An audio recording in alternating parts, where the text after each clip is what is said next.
Hello everybody, welcome to Klamath Falls, Oregon. We are here for our e-bike Lite Shootout. There are 11 bikes in this year's group test, and today we're going to be talking about the Orbea Rise.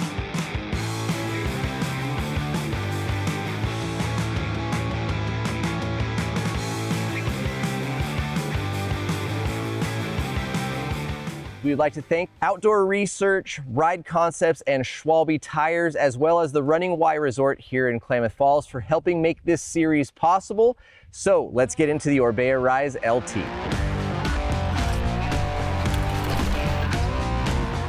All right, so the Orbea Rise LT is a pretty cool and I wouldn't say unique, but it's one of the few bikes that is a full power bike in a lightweight e-bike category, right? And what I mean by that is it's got Shimano's EP801 RS, which is a rider synergy tune that Orbea has worked on with Shimano. This one has 600 watts of peak power, a 630 watt-hour battery, 250 watts of nominal power, and there are two different profiles or trail modes where you can either have 60 Newton meters of torque or the full 85 Newton meters of torque. And so basically there's an eco mode and then a trail 1 and a trail 2, I guess we called them.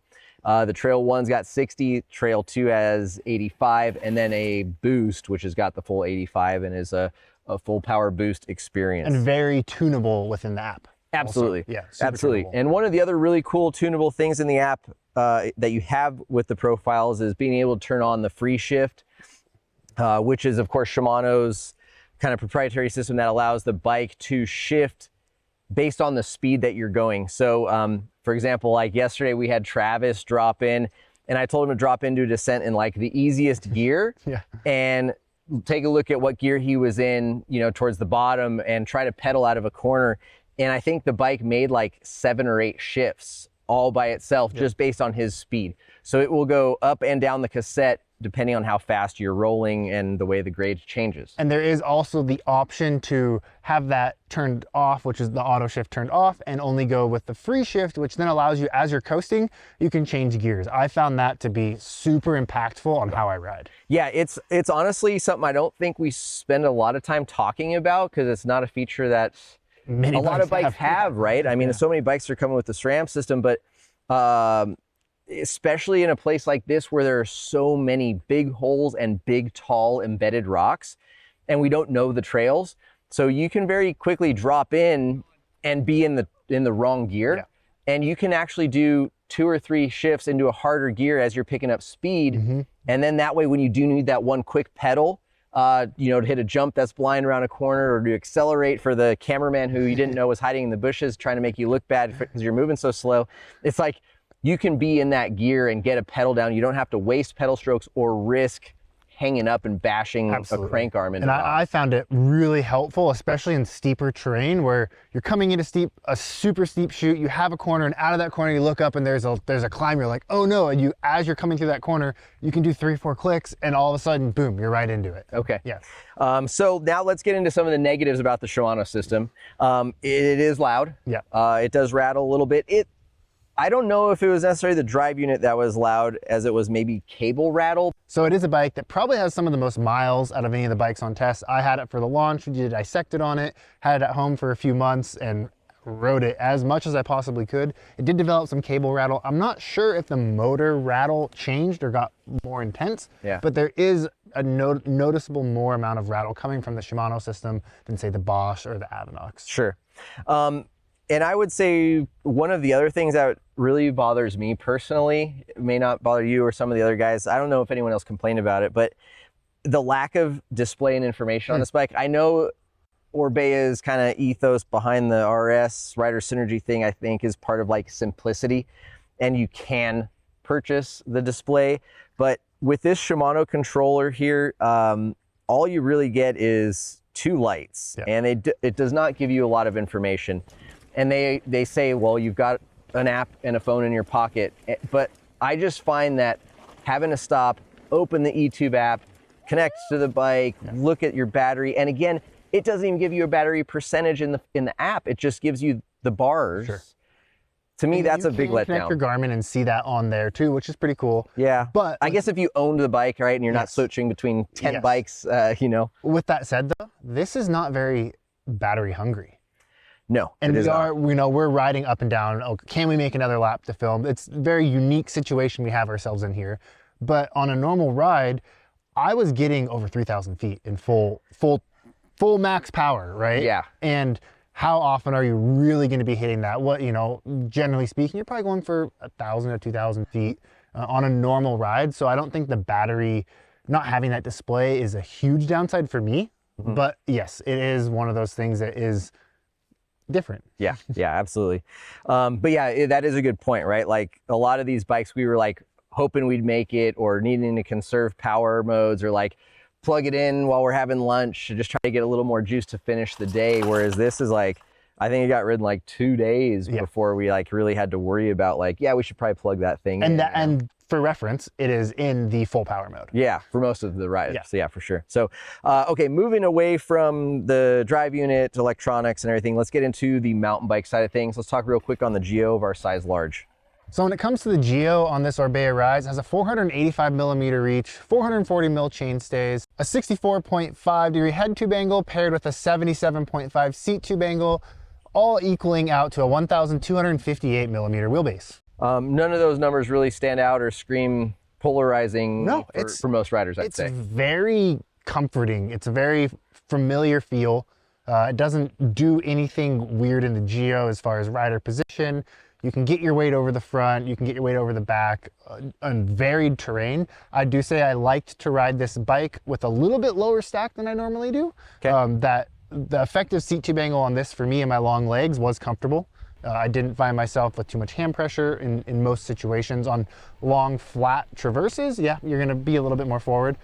But with that said, it can cater to a lot of rider positions and isn't going to be a standout change between someone that likes to ride off the back or someone that likes to ride off the front. Mm-hmm. Okay. Well, you talked about comfort, something that I instantly thought about. This doesn't count. The saddle, yeah. Yeah. Physic saddles are found on a lot of these bikes, and collectively as a group, nobody likes them. None of our six cool. testers. Great, but yeah, they're just not a fan.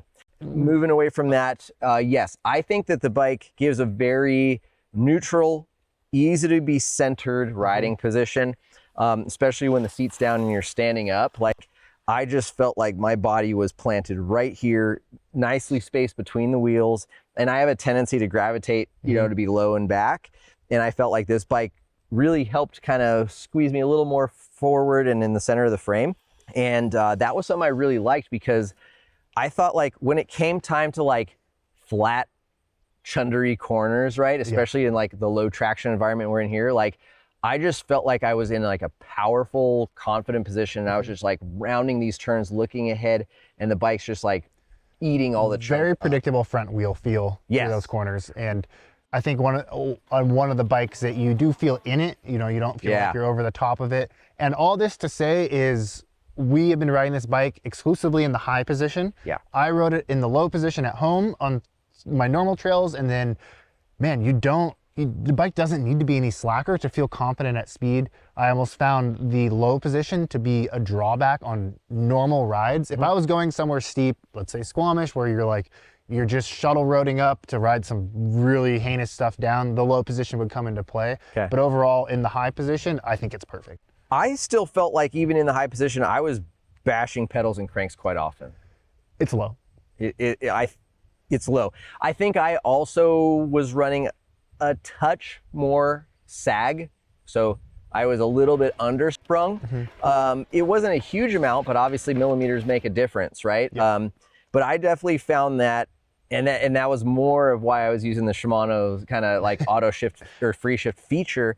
But I definitely found like I was hitting this bike quite a bit, and that was a little bit of a downside. So maybe shorter cranks, or I don't know. I guess some people like a really low bike, but I thought it cornered just fine in the high position. I'd take that characteristic to get all the advantages that is offered elsewhere. Yeah, that's true. That's true. For me, the bike was soft, supple. I know there was a couple of riders who thought that the frame was too stiff and abusive. The frame definitely is one of the stiffer frames in the Shootout, I would have to say. paired with those wheels, right? You have stiff wheels, stiff frame.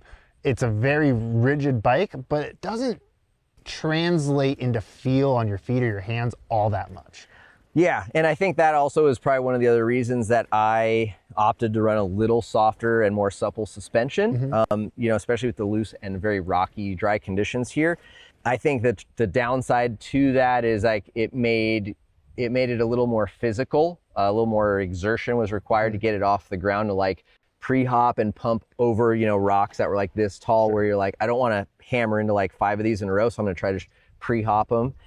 Like I thought, I definitely felt a little more winded, a little more shoulder fatigue. But the flip side is that I was more comfortable and I had more traction and compliance when I was hammering into those really extended like minefields of just boulders. And that, as far as spec goes on this bike too, the spec we have was given to us by Orbea, but you can choose basically everything you want on this bike through the MyO program, and choose what you want and how you want the bike to react if you're going to go with a different suspension platform. I think the Grip X cartridge on this fork is one of the best in that category by far. Headset cable routing, to be loved or to be hated. I don't mind it when it's working great. Changing out spacers on this is definitely a little bit more time consuming and kind of a hard one-person job until you do it a few times. I personally am not a fan. Where does this bike excel? Who do you think the ideal consumer is? You know, this is one of those bikes that I think that question is actually a lot harder. Okay. Because on flow trails at home and even here, it was fun. It was very confidence inspiring going fast, and then getting into some rougher terrain with the right suspension setup, like I take it down just about anything, and I have. Yeah. You know, I had a day in the bike park at Silver Mountain on this. Like it's very versatile, and I think can be changed to the rider and how they want the bike to feel and for what terrain they're actually going to be riding it for. Yeah. So that, to me, that's a hard question. Well, there's a lot of bikes that I'm like, oh yeah, this is the trail bike or this is the plow bike. So it could excel in a lot of different conditions for a lot of different I think so, yes. Okay. Major standouts that are drawbacks or anything that would hold you back from buying or recommending this bike to anybody? It does have a pretty hefty price point, but you are getting, in this build configuration, top tier spec everything. As much as I love the free shift option, I don't know if I would spec up to that in that additional cost, but it is really cool. And when you use it right, it really does make a difference on your rides. For sure. Yeah, and it could save you some pretty painful experiences. Yeah. I think we've all crashed and gone down and gotten kind of hurt from striking pedals or trying to pedal in places just to get a gear shift in when you need it. Okay. Sorry, that's not very helpful. It's just, this one's I'm torn on this one. It's a really good bike for a lot of people in a lot of conditions. It is a very stiff frame, like you said. Yep. I feel like I'm pretty in tune with stiff, abusive bikes, and that's honestly been one of my criticisms of the Orbea Wild, which is their full power bike, which, you know, Robert absolutely loves. Many of our crew love and have picked as like their pick for like the top pick for full power e-bikes. I didn't get that same feeling out of this bike. I just didn't feel that it was as stiff or abusive, or that you had to ride it as aggressively to get everything out of it. And granted, maybe the ticket or the trick there is to run a little softer suspension and a little bit more sag out back. But and it's a fairly progressive bike. Yeah, like, because even with that, it was never harsh bottom outs or anything like that. So it was a fun bike. I felt, like I said, it took a little bit more effort and energy to get it up and over stuff if you're pre-hopping, and it also loud. has that big battery too. So I love the fact that it has a battery. I love the fact that it's full power and in the mid 40s, right, upper mid 40s weight range, depending on spec. So yes, I love the full power. I love the range. I love how it feels out on the trail. So overall, in my opinion, the Orbea Rise LT is a really, really solid all-arounder. I absolutely would be happy owning this bike, and I would absolutely recommend this bike to people as well. I've recommended it. Yeah, it's a very solid bike. You know, I know a lot of people are critical of the Shimano drive unit. I like it. I think it's a really natural feel. I like the cadence range that it delivers power in. Cranks are easy to take off. It's cool, man. It would not stop me at all from buying this bike. I don't love the headset cable routing. I don't love the lack of a display. Seat, obviously I don't like, but that's a pretty easy change. So yeah, overall though, a very solid bike, and it'll be interesting to see how the rest of the team votes and puts this bike in the comparison against the other 10 bikes in our roundtable finale. So make sure you guys stay tuned and subscribe to the channel to not miss out. Thanks again to Outdoor Research, Schwalbe Tires, Ride Concept Shoes, and the Running Y Resort in Klamath Falls. If you guys are looking for a great spot to come out and ride your e-bikes or regular pedal bikes, check out the Running Y and the trails here at Spence Mountain and Moore Park. Thanks again, and we'll see you out on the trails.